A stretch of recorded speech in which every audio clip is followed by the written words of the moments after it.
The top story, of course, that we're tracking, Preeti, at this hour comes by the way of that very important, crucial CRISIL report that talks about how salaried women in India still perceive a very stark gender gap. In fact, the survey also goes on to talk about how women, despite various concerted attempts that many companies are making, are feeling the heat of gender discrimination at workplaces. Udisha Srivastava also joining us here with more on that crucial story. Udisha, take us through what are the key takeaways of that CRISIL report? So first of all, a very happy Women's Day to both of you.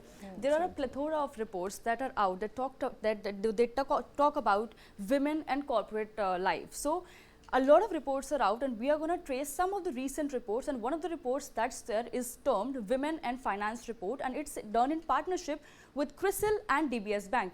Now, what are the findings of this report? According to this report, 23% salaried women, they perceive that there is a gender-based pay gap, and this survey accounted for 800 women, and they were spread across 10 Indian cities. So this is the chunk, the data set of this survey. And while we are on the topic of gender based pay gap, there is also a perception of gender bias. So 16% out of this total pool of women, 16% face gender bias. Now this gender bias could be in the form of, sometimes you realize that you are not being prioritized in decision making process. Sometimes you might feel that there is not enough equal opportunities for you available. So that's out of the total size. Now the report has categorized these women in terms of affluent and semi-affluent women.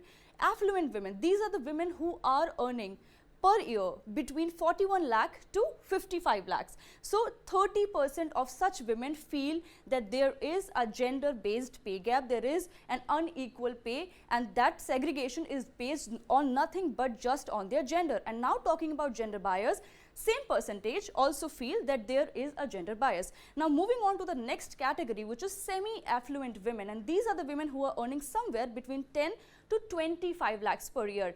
Now 18% of them feel that there is a gender based pay gap, and compared to the semi-affluent affluent women who were feeling it at 30, semi-affluent feel it at 18%. Okay. Now the perceivance of gender bias, 12% of them feel that there is a gender bias at the workplace, at the corporate spaces.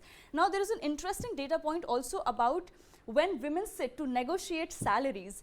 42% of such women feel that negotiating salaries is tough and they feel challenged. Now we can discuss why women feel that there is a challenge and they encounter difficulty, and we can take on this conversation from there. Very interesting data sets, Preeti, coming in there. I think the trend line that is emerging right now from when we put this data together is that more affluent you become, the more you earn, the more difficult it gets for you, the more bias you are likely to see.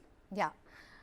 See, if you see the companies recently, if you've seen many of the affluent women have the data reflects that they do find this challenge because of the no reforms being provided by the HR and the senior management. Okay. So they Sairi should be is more also with us. Yeah, so let's take this up to her. Sairi Chahal, founder, CEO, Sheroes, joining us here on the show. Sairi, thank you very much for taking time out. Very good to have you on Women's Day today.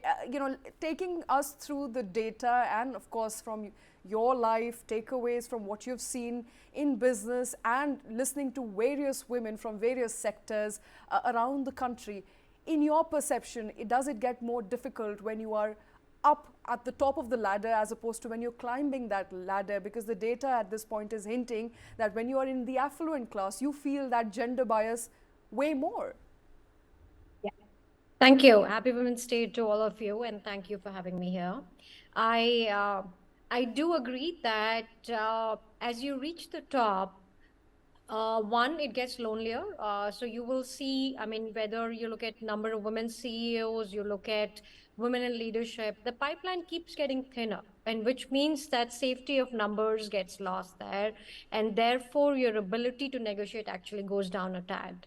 I do think that there are biases across levels, just the intensity changes. And I think, for example, when you're starting out your career, let's say you live in a small town and you're just beginning your career, your challenges are very different. You still face biases, sometimes familiar, sometimes very core patriarchal values come in, or just simple things like safety. You're fighting for very basic hygiene factors at that point in time. But as your career keeps going up, you reach the C-suite, you reach the boardroom, the numbers are so thin that the odds actually are stacked against you pretty much all the time. All right. And that pretty much is something we've seen in a lot of our work, both at Shiro's and Mahila Money, the neobank for women that we're building right now, and also in the venture space. Both as a founder, I've been a founder who's raised a lot of venture dollars, and of course raised. I'm building a venture fund right now, and I see that trend as well continuously.